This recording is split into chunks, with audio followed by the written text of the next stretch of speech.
Hey, what's up everyone? I'm Casey Martin from Wine Country Pens, and in this video I'm going to show you all how I stabilize Grapevine for casting. So as you can see, I'm just showing you all the Grapevine right there. It's sandblasted, which is the way I get it, which is great. And I use this little airtight container after I dry my wood because I have to dry the wood before I stabilize, as some of you may or may not know.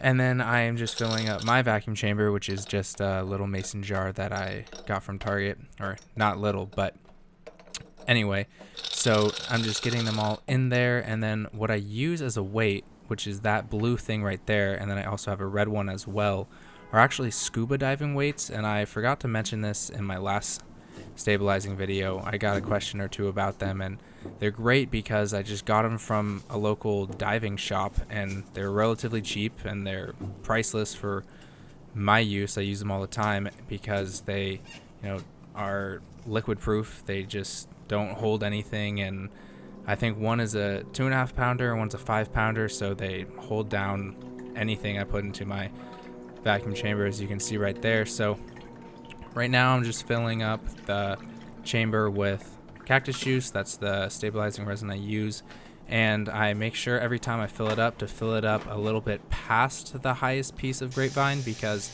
as I apply vacuum like I'm doing right now, there needs to be enough Cactus juice to soak into the wood and impregnate it.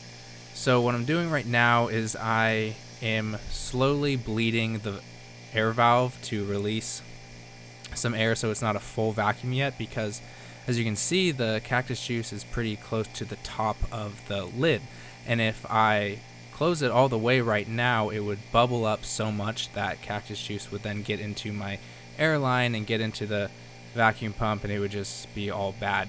So what I'm doing, like I mentioned, is I let a little air out and then close it. And so right there is a close-up shot of what I'm talking about. So I'll let a little out and close it. So hopefully that's a little better angle for you guys to visualize what I'm trying to explain.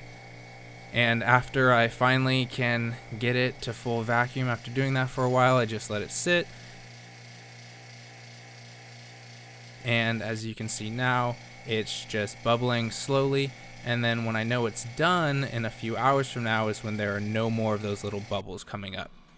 So now I am over getting all of the Grapevine out of the Cactus juice, and this is the long and not necessarily tedious part, but definitely the part that requires the most work. So I use just regular tin foil, and what I do is I'll drip off the Grapevine as much as I can of Cactus juice, and then since I am stabilizing something that's not as easy as pen blanks to clean up in the end with a saw or sander or something like that, I drip off as much as I can, but then I actually use a paper towel every single time on each piece, and I try to drip off or let Cactus juice drip off as much as I can to save as much as possible. But in the end, so I don't get a lot of crystallization or Cactus juice hardening while it bleeds out when it's drying, that's why I use the paper towel. And right now I'm just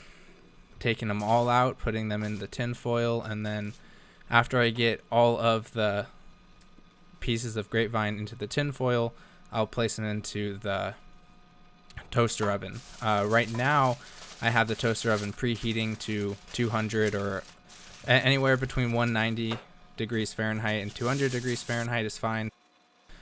While I am wrapping all these up, I have those preheating because I like to get them in there as soon as possible after they're out of the Cactus juice, which you should try to do if you can.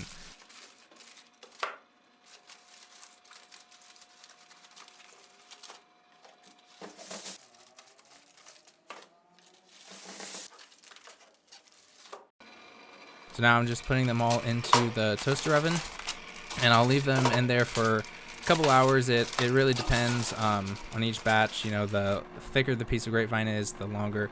Right there you can see it was at like 190, a little bit under 200, but opening up the toaster oven to get that shot kept cooling it back down. So what I'm doing right now is the most important part for myself when it comes to stabilizing Grapevine. So like I mentioned, using the paper towel to get as much of the Cactus juice on the outside off as possible.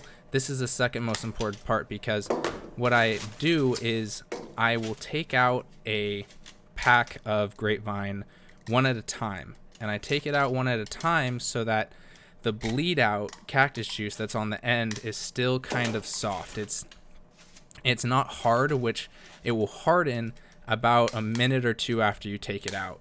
Like, the cactus juice on the inside of the grapevine is already hardened, and this part is crucial to do as quick as possible. So what I'll do is I'll take my little utility Stanley knife and I'll try to scrape off as much as I can, because some parts of the grapevine bleed out more than others.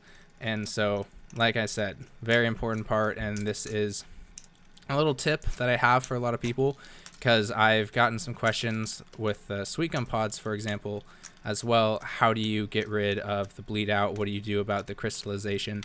And this is what I do. I'll take out a little bit at a time and keep the toaster oven on so that the bleed out can still be warm and malleable when you take it out. So that's what I'm doing right now. And then at the end, I'll show you a little close-up of one of the pieces to kind of show you, like right there, what it can achieve. Like, there's no bleed out pretty much whatsoever. The little bit that there is on any of the pieces aren't going to be noticeable when it's cast, and it's by far the best. So there's all of the grapevine stabilized. I really hope you guys enjoyed this video. Give it a thumbs up if you liked it. Give it a thumbs down if you disliked it. No hard feelings. Subscribe to the channel if you haven't already. I'd love to get some more viewers who enjoy my videos. So take it easy, everyone. Have a great one. Thanks.